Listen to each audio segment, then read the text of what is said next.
if you are going to be resting those guys with a couple of games down in South Africa, that you do run the risk that there's a little bit of rustiness come Saturday afternoon.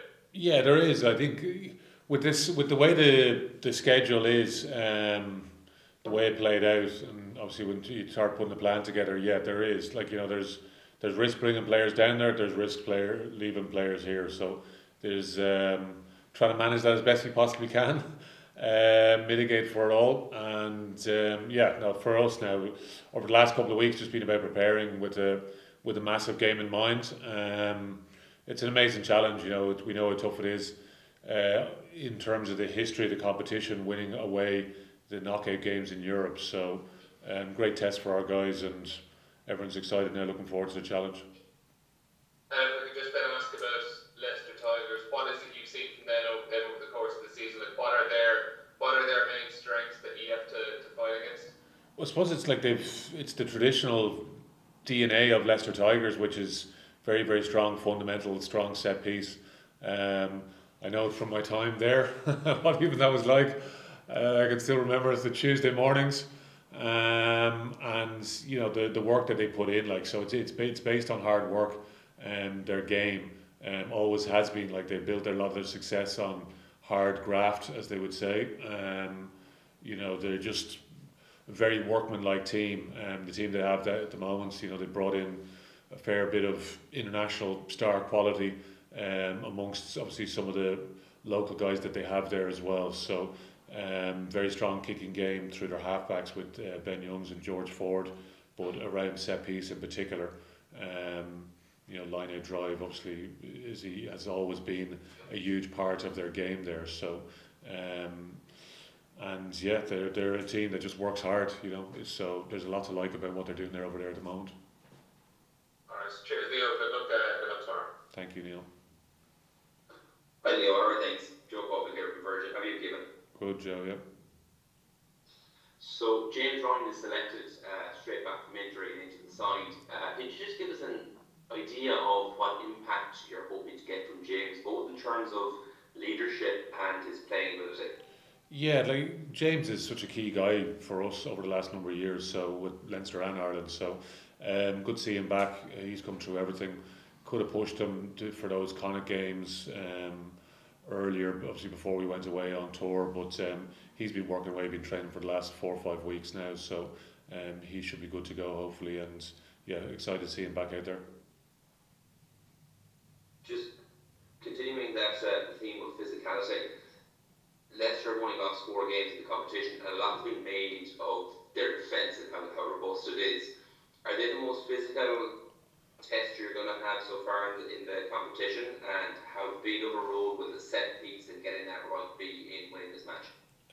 Yeah, set piece will be huge. Yeah, as I touched on earlier, like it's the work that they put in for each other. If you saw their game against Bristol at the weekend, it sums up the way they've played this season.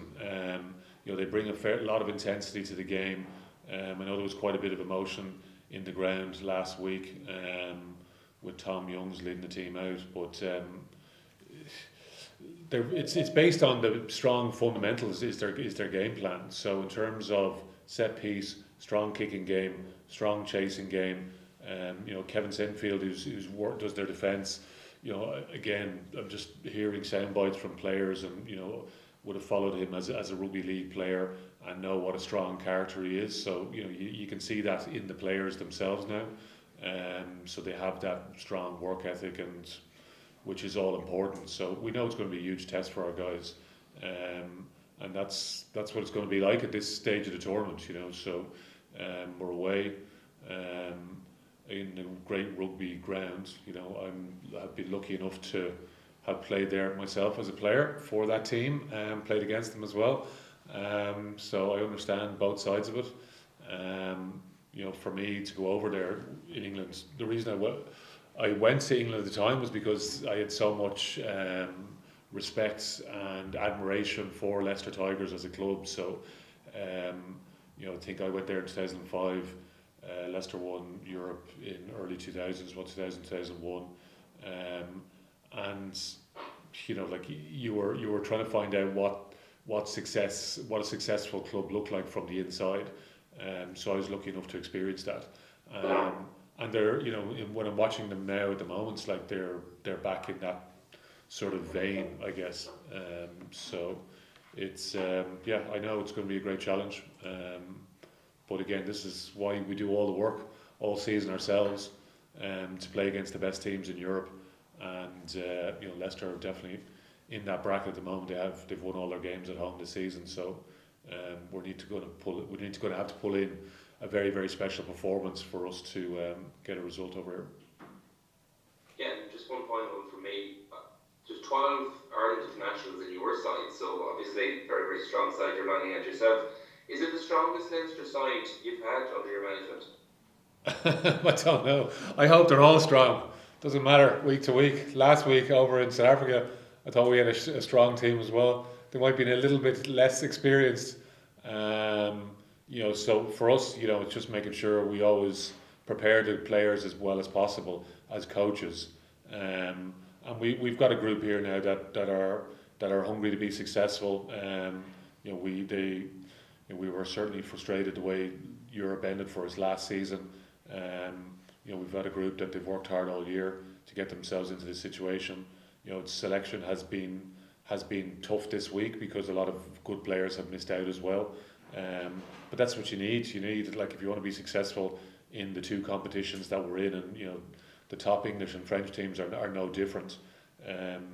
Leicester, when I was there, and even if you look through their squad now, because they've so much good quality homegrown talent, international players, as in English international players, but then added to that, then you've a dozen guys that have probably played for other international teams. So the quality they have sprinkled across their squad is huge. So it's going to be a massive test for us, because for us, it's, as we know, the model is slightly different. We bring through more local guys and homegrown guys, and we're lucky in terms of a lot of guys have gone on and progressed, as you touch on, to represent Ireland in recent seasons. So hopefully we can draw on some of that experiences that they've had, not only this season but in seasons prior to that as well. So as I said, it's not going to be easy, but I think the guys have worked hard now and we're excited and ready to go. Thanks, Leo. Leo, hey, it's Michael Thornton here, just developing that point there in terms of bringing through your experience and winning the game. If I can use the soccerism for a second, Jurgen Klopp has described his Liverpool players as mentality monsters. You described for Leinster players mentality monsters. Explain what you would have in occasion. Yeah, I watched the game, the mentality monsters. Yeah, my son, 7-year-old, is a Liverpool fan, and I'm an Everton fan. So yeah, I usually get a lot of abuse from him. But yeah, what Liverpool are doing obviously is quite special at the moment. Yeah, although Villarreal put it up to them, and 2-2 at half, or obviously they're down 2-0 going in, so 2-2 over the two games. So and again, like, that's the mentality piece of the games. Like when you're playing those playoff games, so when the momentum is maybe shifting away from you, so it's making sure you have that strong mentality to understand, well, what it is, what's the plan, and how can we tweak the plan based on some of the pictures that we're seeing. Because obviously those two Champions League semi-finals drew up plenty of things. Man City looked like they were home and hosed, coming to the end of the game, and suddenly Real Madrid hit them for 2 goals as well. So there's lots of bits in terms of the mentality of these knockout games that we can certainly take from it. So mentality monsters, I'm not sure, but there's definitely lots of learning in those two, like, huge knockout games, away from home as well. Obviously Man City look like they have the job done, whereas they lose it at the end. And for us, if we're in that situation, either of those situations really, like whether you're behind or ahead, it's making sure that you if you're ahead, it's finishing the job, and obviously if you're behind, that you're scrapping to the very, very end. Because we have extra time in this competition as well if it goes to a draw. So and understanding those permutations. So it's just making sure all the right prep is done. So however the game plays out, that you're still in it to the very end. And that's the most important piece for us. What will it take for you to win the game? I think it's bringing the right level of intensity and being able to impose our game. Like I think we have I guess, an understanding of the type of game that Leicester bring, which they try to squeeze you. So it's making sure that we don't get too frustrated with some of that squeezing, because we know they're going to kick a lot, and they'll go be aggressive around the contact area, around the breakdown. So making sure we get our own detail right. There's the interpretation of the referee is so key around the ruck in particular, because some of those calls, I often think there's supporters in the crowd sitting in the stands wondering like what way is the arm going to go on some of those calls.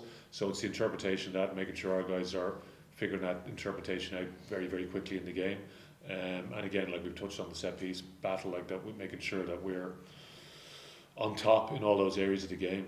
We've got an experienced front row, experienced forward pack now at this point in time as well. So making sure that they're able to all impose themselves on the game. Good man, thanks very much. Nick Mullins, please. Morning, Leo.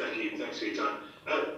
Thoughts on Matthew Reynal at the scrum? Have you given that a great deal of thought this week, given what we saw at Twickenham? Yeah, no, we've had a fair bit of discussion, and there was a fair bit of feedback coming off that game as well. So, in terms of some of those EPCR clips, some of what England were doing that day in Twickenham has been well flagged, particularly around Ellis Genge and what they term as sidesteps left and hidden and chasing as well. So a lot of that has come out through the EPCR channels and some of the feedback post the Six Nations as well. So for our guys, just making sure that we're, as I said, just trying to impose ourselves in around some of those set piece tussles.